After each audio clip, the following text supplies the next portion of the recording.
Hey everybody, welcome to Pop Culture Philosophers. I'm Rockin' Robbie Billups, and it's time for the weekly comic book review.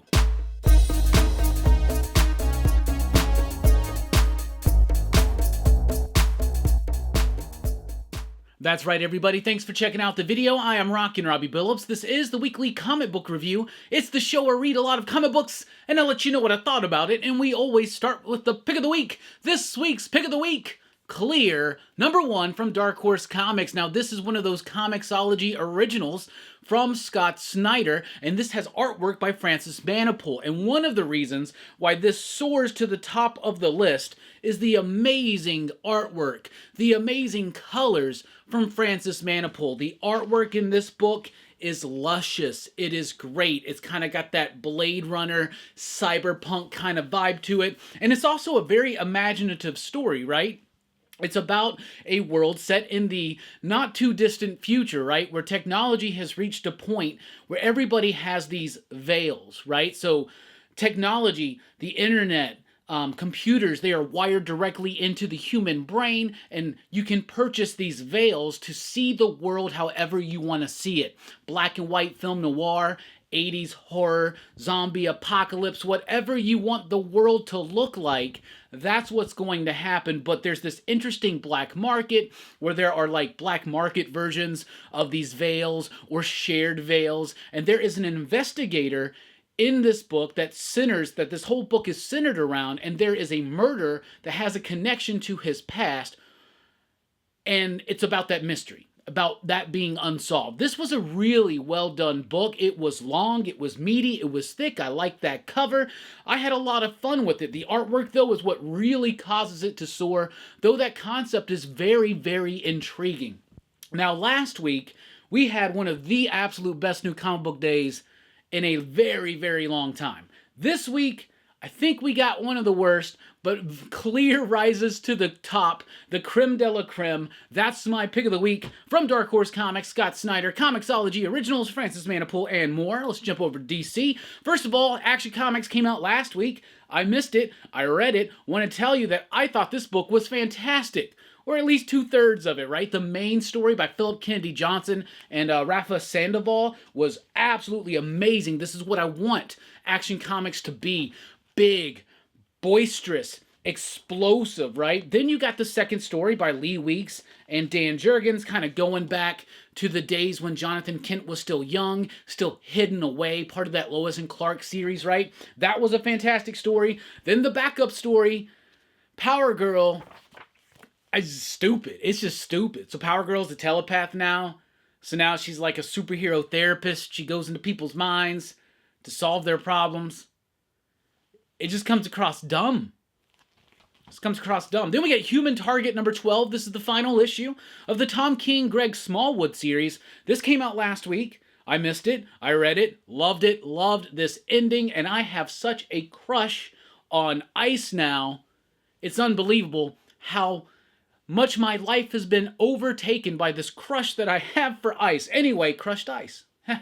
Human Target #12 really stuck that landing. I think it was one of the best endings that Tom King has been a part of. I absolutely loved and adored Human Target. Let's talk about the new ones, though. We got Adventures of Superman, John Kent, issue #1. I believe this is a 6-issue miniseries, but it is a new Jonathan Kent-focused Superman book.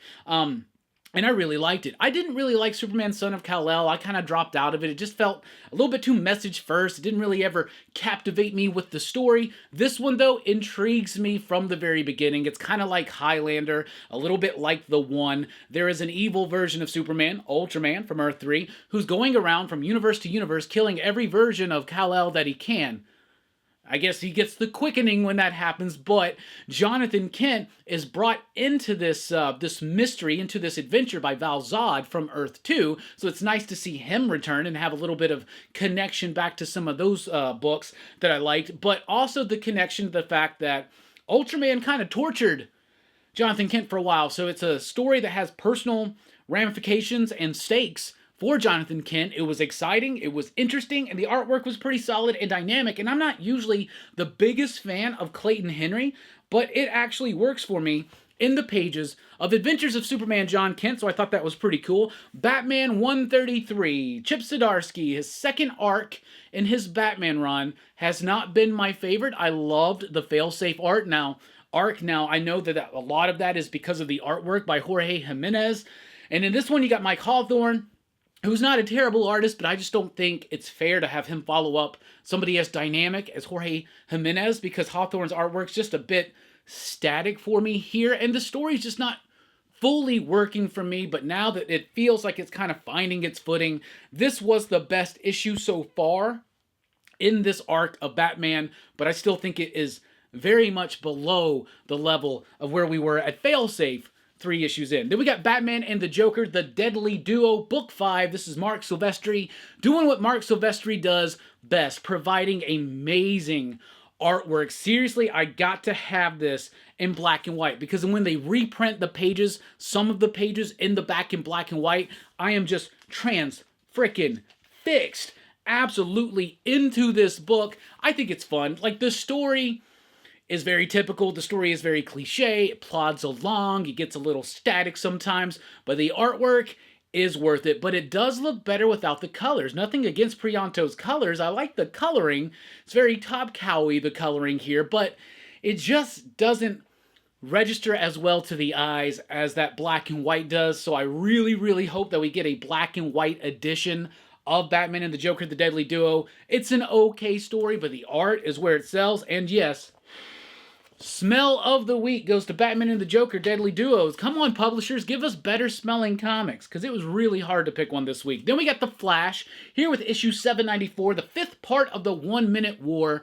An alien race, they move at super speed, they conquer planets within a minute, but the Flash family's here on Earth, so they're Earth's only hope, right? There's been a lot of tragedy that has happened in the pages of Flash in the last few months, and it hasn't been given the gravity or the weight that it should, which leads us to believe that a lot of this is going to be undone in this issue. They start moving that plot into that direction, and it's like, okay, so it's typical. We kind of knew how this was going to go. That being said, it's still interesting enough. This is a nice spotlight on Wally West's daughter, so I appreciated that. And what I do like about the 1 Minute War is it's a cool enough concept, but it's not quite working for me. I'd like to see actually more happen in this 1 Minute War sometimes. There's a lot of sitting around being sad and kind of stuff, but whatever. That being said, I love how it's able to take time to focus on each individual member of the Flash family. So I think that's pretty cool. Then we got Poison Ivy here with issue number 10. I'm going to tell you something. All of the $3.99 DC books this week suck as far as paper quality goes. Let's take a look at this $4.99 Silvestri book. And now look at that. It is droopy. It's worse than toilet paper. This is not acceptable, DC Comics. We deserve better. This is such a flimsy piece of shit, to be honest. That being said, the art in the book is pretty solid, and the story's pretty solid. I'm liking where we're going with Poison Ivy. Poison Ivy decides she wants to go back to Gotham, live with the love of her life, Harley Quinn, but in the midst of that, she takes a detour to go to this, like, self-help, new agey, earth love kind of retreat or whatever with her friend, and crazy things happen, crazy psychedelic sexual things happen. I'm liking this book. I'm liking this take on the character. I like the artwork, and I think G. Willow Wilson and company are doing a great job with the pages of Poison Ivy, except for the actual pages, but that's not their fault. Then we got Static Season 2, this is Shadows of Dakota, issue number 2, and I think on Season 1, issue 2 is where I kind of fell out of Static, and I really did like the first issue of this, and then the second issue just kind of loses a lot of that momentum. It just kind of plods along, it kind of gets stiffened out a little bit, and when it does ramp back up into the action, it's a little too little too late for me, you know what I'm saying? So I don't know, maybe I need to go back and just read that first volume, that first season, on its own, in one thing, in one sitting, see how it feels. But as of right now, I just can't dive right back into it. Speaking of diving, let's dive into Marvel. Hey there, Dynamite fans. Come join us here at The Experience this Monday, March 13th at 6 p.m. Eastern, our usual time. We're going to have some fresh Dynamite books, all your favorite Marvel and DC titles, and hopefully everyone will be here. And by everyone, I mean Rex and John, because he's the one who's always missing lately. So, but no matter what, it's going to be a great show, so remember, come join us on The Experience, March 13th, 6 p.m. Eastern. See you then. And from Marvel, we have Predator #1 from Ed Brisson and Marvel Comics. Hold on. Didn't we just have a Predator #1 from Ed Brisson and Marvel Comics 6 months ago? That's right. This is BS. Another #1 after only 6 issues? Just say it's a mini-series. Just be like Predator, Deadly blah blah blah blah blah. Next up, Predator, Deadly, blah, blah, blah, blah, blah. And then Predator, Deadliest, blah, blah, blah, blah, blah. I don't know, but stop this insistency on rebooting and relaunching these things with the same writer. It's different story, I guess. I don't know. I dropped out of Predator, so I read this one. It's all right. There's a lot of blood. There's a lot of guts. There's a lot of violence. And that's cool. Art's decent. It's not super exceptional, but it's decent. But I am pissed off at Marvel just continuing to reboot these things. Don't worry. There's an Alien #1 coming up too. What? I'm so tired of it. But there's new Predator #1. Then we get X-23 Deadly Regenesis #1. This was not very good. It is a throwback comic. It's one of those set in past continuity books. This is set like, well, I guess before the all-new Wolverine stuff or whatever, when X-23, when Laura takes on Wolverine's mantle and name, and that's still where they're going with it. So it takes place in that. It's just kind of retreading some of the same ground that Laura's already retreaded before. So it's a Regenesis, but it's actually a Regenesis, right? So they're just plodding along on, that's the word of the day, plodding. They're just treading some of the same water that we've gotten with these characters. Nobody else have another idea. Artwork's kind of unenthusiastic. The story doesn't really do much for me. There was a lot of pages to it. It flowed decently enough, but didn't have a lot of meat on the bones for me for X-23. Then we've got New Mutants, Lethal Legion, issue #1, a new creative team on New Mutants. New Mutants is over. Now we got this mini-series, and I really did not like this book. I found it to be boring. Everybody feels like they're speaking like in Twitter talk, and it just threw me out. And maybe, here's the thing. Maybe I'm too old now for New Mutants. Maybe I like the old mutants and not the new mutants, and I'm okay if that's the case. Maybe this appeals to a certain brand of younger reader. I don't know. But it doesn't appeal to me. Did not like the art. Did not like the story. Thought it was a complete waste of my time. Moving on. Then we got Sins of Sinister. Nightcrawlers #2. Let's talk about wastes of time. Every time I try to get back into the X-Men book in the post-Hickman Krakoa era, I just wind up wasting my time. I'm like Mark Guggenheim over here, just wasting years of my life away. But it's not a waste to read something and let you know how I feel about it. But I'm done with Sins of Sinister. I'm done. I'm out. In fact, I think I'm done until this whole Krakoan thing is over. I mean, since Hickman left, I liked Exterminators. And they're like, I liked the beginning of this, and then it gets boring, it gets dull. I'm just not into it at all. Then we got Bloodline, Daughter of Blade, issue #2. It's not super bad, but it's kind of like the first one where it feels like we missed a whole half of a season of a show and we're just thrown in the midst of something. There's a lot of just quickly building up into things, not allowing things to kind of breathe and have an organic pace to it. I like there's an appearance from Blade in here, and that's nice. But the book was just okay. It's kind of frantic. It's decently paced, but like I said, it just feels like we're missing something. It feels like they're jumping the gun, trying to get to the punch too quick in certain moments. It's like we're trying to get to the ironing out of characters and their dynamics and relationships within a season of a show and how they wind up in season 2. It seems like we're trying to rush into that. Does that even make any kind of sense? That being said, Bloodline, Daughter of Blade, I guess is cool. You know what I'd rather have? A badass Blade book. How about that? Then we got Amazing Spider-Man issue 21. That's right, this is it. The story arc you've all been waiting for. After 20 issues, Zeb Wells and Marvel have finally decided that now is the time to let us know what exactly happened with Mary Jane and Peter, why they're not together, why she's with this dude with 2 kids. Hell, why does she got powers in another book, Mary Jane and Black Cat? We'll talk about that one in a little bit, but Amazing Spider-Man 21, The Return of John Romita Jr. I did like the artwork here. What about the story? Hated it. Didn't like it. Didn't like it at all. In fact, I'm more confused than ever about what's actually going on. Now, obviously, we got to have patience. We got to see how the story's going to develop. But are you trying to impress me? Are you trying to to get me not to read the rest of this? Are you trying to get me to hate read Spider-Man like I did when Nick Spencer was writing it? I refuse. I'm not going to hate read stuff anymore. That's beneath us. You know what I'm saying? That's beneath us.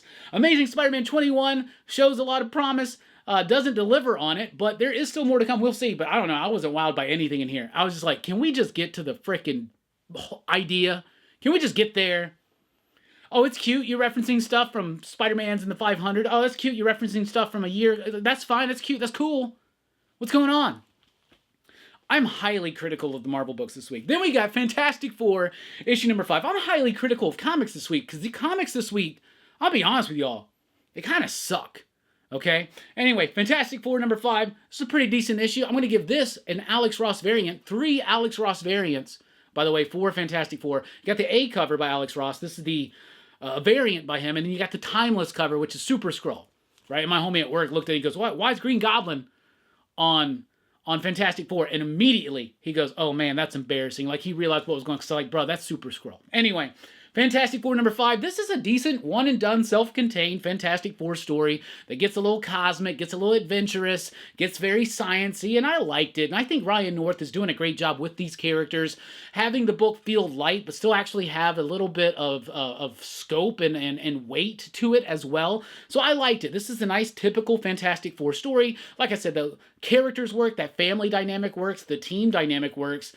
And I'm really having a lot of fun with it. And I love this. So I'm picking it as my cover of the week. And yes, these are the images from the other variant covers that we've gotten. Because there was a variant cover with just Reed on it and one with just Thing and Johnny. That's what they are put together. But there's something about the color choices here. Like the yellowish, pale, pukey green with the blue. That just works for me. So that's cover of the week right there. Then we got Moon Knight issue number 21. Really like this. I think Moon Knight... Well, first of all, Jed MacKay's done something with a Moon Knight title that hardly anybody else has done in my lifetime, and that is have a Moon Knight book, keep my interest, and still have me enjoy it after 12 issues. It did hit a little bit of a lull, but it's really picked that up. I love the artwork from Cappuccino. It is absolutely dynamic. We had a natural end to the stuff that had been building up in the last issue, and now we're starting something new, and tying back into that at the same time. So Jed MacKay's doing a great job of telling these kind of self-contained stories with the amazing artwork by Cappuccino, and also making a larger narrative thread that rewards those who have been here with the book since issue number 1. You also get some Jake Lockley action in here, and I always appreciate that. So Moon Knight number 21 I really liked. Silver Surfer Ghost Light issue number 2. I thought issue number 1 was alright. I was confused. I thought it was the introduction of a new character and a new concept. Nope. It's a character from back in the day, from the Silver Surfer run, the initial volume 1. So it's picking up threads on that, and it's got some interesting ideas, and it's got some cool solid artwork. But the story is very verbose, and the dialogue does not flow very well with the artwork. It doesn't work with the artwork to make this an enjoyable reading experience for me, so it kind of feels just a little bit, I almost said plotted again, feels a little stiff, a little stagnant. Man, I gotta come up with some better terms because, you know, usually not every book is like this, but this is a week where you're going to save some money at the comic shop, trust me. And if you got a light pool week because there's not that many great books out this week, maybe try something new. Try something you've never read before. Look up on Pop Culture Philosophers, Robbie reads, or graphic novels or something like that. Maybe you'll find something to recommend. In fact, if you have extra money to spend this week and you want to get something, there's a new Alex Toth book out in stores called Genius Illustrated. Now, I already have that. I think I got to double check. But that's out, so you can get that. That's pretty cool. Scarlet Witch is here with issue number 3. I didn't really like issue number 1, but I did like issue number 2 enough to bring me back for issue number 3. I'm out. I like the character, Scarlet Witch. I think Steve Orlando's a capable writer. Sure, he's a good dude. So I think we're friends on Facebook. Seems like a good dude. I like Steve Orlando. But I'm just not into this book. I like the setup. Scarlet Witch has got this magic shop. She's got this door where somebody who needs help, who has nowhere else to turn, walks through a door, shows up in her shop. She can help them. So I like that Marvel's kind of dedicating time and energy to these self-contained stories and building something larger with it. But this one just kind of feels a little bit dull, but it is some of the better Sarah Pacelli artwork I've seen in several years. So it's kind of a mixed bag for me. Like, it's interesting enough, but at the same time, it just feels a little bit, I don't know, like not quite exciting, if that makes sense. Then we got Mary Jane and Black Cat issue number 4. It started out as a tie into Dark Web. They've let all of that go. But what I really like is that Jed MacKay's continuing his Black Cat run, basically, here in the pages of this miniseries. I hate that he's been regulated to just a series of miniseries, but I would rather have a series of miniseries than just a constant rebooting and a new number 1 and 18 covers every freaking time. Man, comics kind of got on me this week. Mary Jane and Black Cat, though, I'm enjoying the series. If you like Jed MacKay's Black Cat, this is the next step. You're going to enjoy it. It's focusing a lot on the relationship and that dynamic between Mary Jane and Felicia, and also playing with this idea that Mary Jane's got jackpot powers. When the hell did that happen again? I don't know, but the way they deal with it here is pretty solid. So this was actually a really good issue. Thought it was good. Image didn't even have a good week this week. Stoneheart issue number 1. This is from Emma Kubert. I really do like the artwork, but the story just never really grabbed me. It was actually kind of confusing. It's like we're in this like fantasy world or something, and there's this character being banished and exiled, and then all of a sudden she forgets who she is. She's existing. She's trying to be a blacksmith apprentice. We're going through that. We're going through this dynamic, but I never found myself connected to the character. I never found myself enthralled with the world, and I never found myself engrossed by this book. So it had elements I liked, but for the most part, it fell very flat to me. Speaking of falling flat, this Arc one-shot. So it's a one-shot. It's from Top Cow, Matt Hawkins, Ryan Cady, Paul Feinstein, Attila Rojo, and Troy Pateri. This one had some promise, but it was just kind of boring and dull, and it kind of took a long time to develop and get to where it's going. But it's about this team of people who go after poachers in Africa, like people that kill like rhinos and elephants for their ivory, and they're using science, and they're like this agency, and they're like secret agents and this and that. But it just never had an energy that I really expected a book like this to have. And it was just kind of falling flat for me, so I didn't really like that. Then we got Spawn here with issue number 339, a nice Simone Bianchi cover right there. Got a Mark Spears cover coming up next time. I like this one. This is one of those issues of Spawn where Todd and company feel like they have to stop for a moment, remind everybody where we are, and then move it forward just a little bit. But the dead zones, there's a lot of foreshadowing about what's going to be happening with these dead zones. The dead zones has been what Spawn's been about for the last like 2 to 3 years, and it's slowly building up, but this one has a lot more movement in certain areas. Al and company are out investigating heaven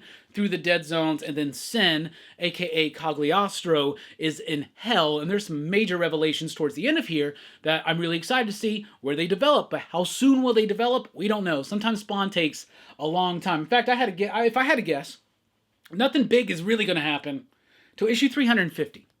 The record-breaking 350. Look at that, by the way. $2.99 cardstock cover, no floppy. Spawn's one of the best deals out there on the market. Then we got Dejah Thoris, number 1, a brand new Dejah Thoris from Dynamite Comics. This one's written by Chuck Brown with artwork by Emiliana Pina. I hate to say this, I did not like this book at all. A book that should have been very adventurous and very sexy is very much just falling flat. The artwork is... I just don't like the artwork. It does not fit the story. The story is decent enough. This takes place before John Carter shows up, focusing on Dejah Thoris, her family, that society. It's got some interesting ideas, but the art here just really does not work for me. This needs to be an adventurous feel, and it needs to have a very sexy feel to it, and the art provides neither of that for me. Then we got Cherish issue number 5. That's a great cover right there. This is edited by our buddy Joe Corallo, part of the Excitable PCP crew he is. But it's written by Katana Collins, Gabrielle Caetano on the artwork. This was a nice, satisfying conclusion to this story and setting up for the potential for this to come back. And I really hope it does, because I like the idea. I like this nanotechnology. It's all green. It's got a cool visual aesthetic to it. Lots of twists and turns here at the end. Not everything completely landed perfectly for me, but all in all, I had a lot of fun with Cherish, and I'd like to see this continue to be developed, and I think that would be awesome. Then we got Traveling to Mars, issue number 4 here. This is by Mark Russell from Ablaze Comics with artwork by Roberto Meli. I really like this book. This is a book about a dude who's been picked by a corporation to man a spaceship. He's the only one on the ship. He's going to Mars. And they want him to be there so that he can claim Mars for this corporation. Because there's this rule or this law in this world where somebody has to physically set foot on a planet, then he can claim it for himself, for a nation, for a corporation, or anything like that. But this book is not about that. This book is about the introspection this dude is having on his life. He's terminal. He's going to die regardless. That's why he gets picked for this mission. He's kind of had a life filled with regrets. This one keeps going back, and it gets related to the whole idea of the emptiness of space and how light reacts and works in space, and the way that that ties into his emotional state and the emotional state of the world. This is a really solid book. Traveling to Mars, dope. Samurai Doggy #4. This book was freaking dope as well. So issue 3 was mostly a silent issue with a lot of great artwork and kinetically charged fights. I almost showed you a page I should not have showed you, but I love the artwork in this book and the story. I'm reading it and I'm like, all right, this is decent. Then you get to some pages where, holy cow, my jaw dropped. I literally had a what the F moment when I was reading Samurai Doggy. I'm glad that I've stuck with it. It's hard to completely be engrossed and enamored with it because it comes out so irregularly that it's hard to kind of put my place back into it when I'm reading it. But Samurai Doggy #4, whoa, if you've been reading that one, do not flip through this book. Just read it cold. For sure. And then we got Space Job issue #2 from Dark Horse Comics. Space Job issue #1, I was not expecting much out of it, but I thought it was kind of cool. It's like a very mundane, working class, blue collar, The Office type approach to Star Trek or something like that. But basically everybody in Starfleet is incompetent. And everybody on the ship, including the captain, is absolutely just lazy and a terrible person, right? But there's other things going on or whatever. But the first issue was charming enough that I came back for issue #2, and I'm probably regretful that I did. I did not like this one. It had some funny bits here and there, but it didn't really work for me. So if you read the first issue and you weren't really sold on it, do not come back for issue #2. It's not going to do you any favors. So to recap, because that's what I read, Space Job failed. Samurai Doggy was really good. Traveling to Mars was really good. Cherish was a very solid ending with the promise of more. Dejah, Thoris, it was the art that completely did not work for me there. Spawn, pretty interesting issue of Spawn. Arc was not good. Stoneheart never connected with me really. Mary Jane and Black Cat was decent. Scarlet Witch lost me. Silver Surfer Ghostlight lost me. Moon Knight kept me. Fantastic Four kept me. Got the cover of the week right there. The Amazing Spider-Man is losing me. Bloodline, Daughter of Blade, is losing me. Sins of Sinister Nightcrawlers has lost me. New Mutants Lethal Legion has lost me. X-23 Deadly Regenesis has lost me. Predator #1 has lost me. You keep rebooting these things, I'll just stop, Marvel. That's what's going to happen. Static has lost me. Poison Ivy keeps me, though. And Batman Joker Deadly Duo, Smell of the Week. Gotta have that in black and white. Gotta see that line work. The Flash kept me. That was pretty solid. Then we've got Batman. It's aight. Adventures Superman. John Kitt. Really did like that one from last week. Loved both Action Comics and Human Target. But the pick of the week, clear. #1, great concept from Scott Snyder and an excellent technical craft. Excellent technical craft here from artist Francis Manapul. Pick of the week is clear. So that's what I read, that's what I thought, that's what I dug. What are you reading, what are you digging? Let us know in the comments down below. Thank you so much for checking out this video. Be sure to like, share, and subscribe. And join us over at patreon.com/PCP if you want to help support the channel. I've been Rockin' Robbie Billups. Thanks for rocking with us. Station. Pop, pop, boom!